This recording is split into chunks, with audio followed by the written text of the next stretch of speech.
You're watching In Focus. Our next story is about an innovative theater collaboration in Halifax. So what we're going to do is start from the top of the show and work through again. Ben Stone, co-artistic director of Zupa Theatre, is rehearsing with a small group of deaf, partially sighted, and hearing performers for his latest production, At This Hour, set in the aftermath of the 1917 Halifax explosion. So it's not a play. It's more of a documentary, a live documentary. And so the actors, the performers, are historians or documentarians, and they're explaining the legal process that happened after the explosion. The explosion caused more people to lose their vision than any event in Canadian history and contributed to the founding of the CNIB. At This Hour was developed in partnership with the CNIB. So the blind version of the show was created as a sound-based, audio-based performance.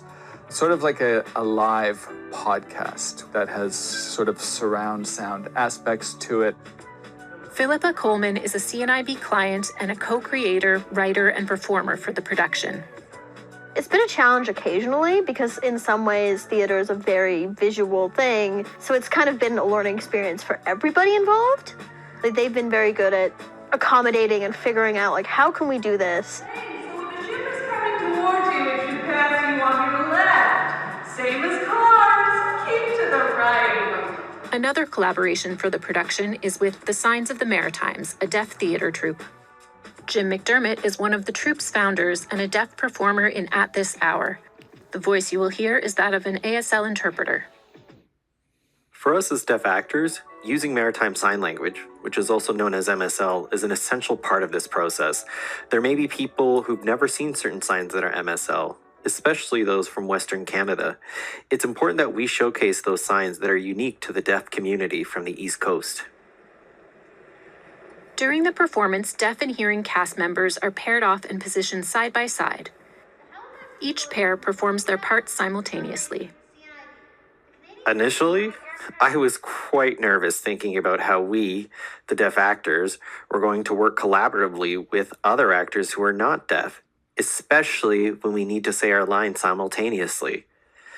The hearing actors, when they saw a sign, were enamored with how expressive sign language is. They were inspired by what we were doing. We then realized the audience would also be impacted much more because of how expressive the deaf actors are when using sign language, with our facial expressions and movements. It was a great collaboration overall. Nova Scotia, Canada. It's been wonderful because we have this amazing consultant, Catherine McKenna, who's come and really gave us insight on how to work collaboratively together and to make things more visual and to create more awareness around the signs that are being used. It's been amazing. To report to me. Thurga Kanarasakalam Pillay, another deaf performer in the production, is from Toronto. Thurga spoke to us through an ASL interpreter. We have, the same rights to participate in this theater world like anyone else. We just need the accommodation. If we don't get those accommodations, then it's not going to work. In dress rehearsal at the Maritime Museum of the Atlantic's small craft gallery where the play is being staged, Ben is looking forward to opening night. Everybody is extremely positive and happy and excited about this experiment. We must work with such confident authority. Philippa hopes the audience gains a new perspective from the experience.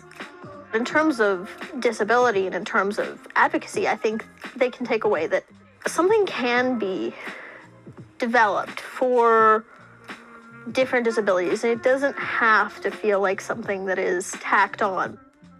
And Jim hopes the audience takes away not only some new knowledge about the history of the explosion,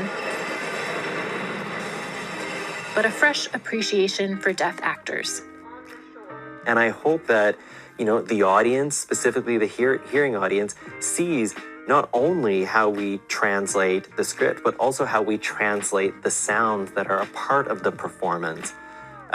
Because there is music involved in there, and it would be, I hope that they walk away having that visual impact of how we incorporated those sounds into our language and into our movements so that it makes it more accessible for all.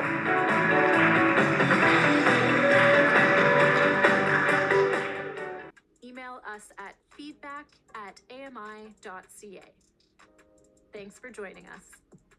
Host April Hubbard, producer Wendy Purvis, videographer editor Andrew Pickup, reporter Jillian Gillis, narrator Grant Hardy, media accessibility specialist M. Williams, audio post Mark Phoenix, graphics Mike Smith, opening theme package composed by Matthew Monius for Matt Mac Music, senior producer Michelle Dudas, President and CEO David Arrington, copyright 2022 Accessible Media Incorporated.